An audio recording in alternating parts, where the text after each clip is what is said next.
अभिमन्यु और नियति की ये कहानी, क्या होगा इस कहानी में आगे? इस कहानी में भी जैसे ही लगता है सब कुछ हो रहा है नियति की जिंदगी में, ठीक वैसे ही आ जाता है एक इतना बड़ा ट्विस्ट। फिलहाल तो कहानी में आया हुआ है एक बहुत ही इंटेंस ड्रामा।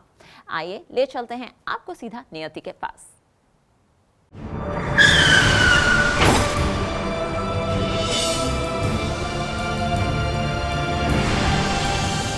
अभिमन्यु खाली को मत छूना।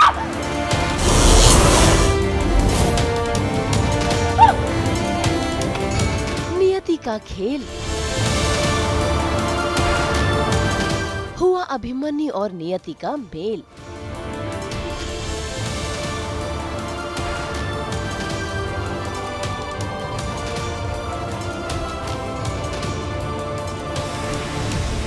जी टीवी के सीरियल अगर तुम न होते में अभिमन्यु और नियति गुंडों से अपनी जान बचाकर भागे ही थे कि कहानी में आ गया एक और ट्विस्ट। बिजली के खंभे से तार आकर कार पर गिर गया। नियति तो बाल बाल बच गई, लेकिन बिजली का जोर का झटका लग गया अभिमन्यु को, जिसके चलते अभिमन्यु बेसुध हो गया। अभिमन्यु की ये हालत देखकर नियति परेशान हो गई।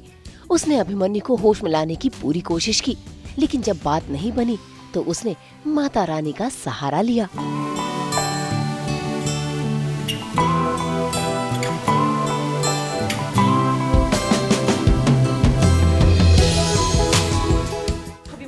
अभिमन्यु होश में आओ, मुझसे बात करो।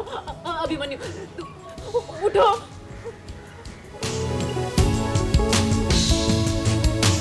अभिमन्यु को ठीक करने की उनसे दुआ मांगी और देखिए नियति की दुआ रंग लाई।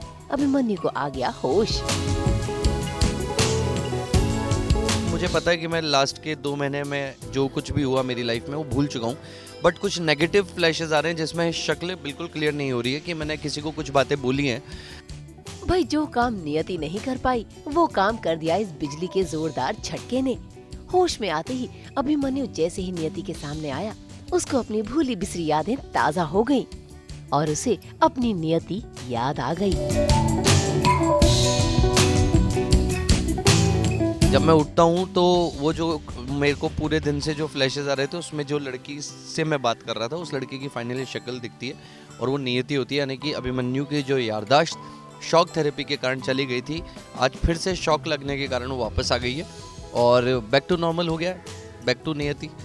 भाई नियति ने अभिमन्यु और नियति को मिला तो दिया है, लेकिन ट्विस्ट आना अब भी बाकी है। मुंबई से विशाल शर्मा के साथ ब्यूरो रिपोर्ट।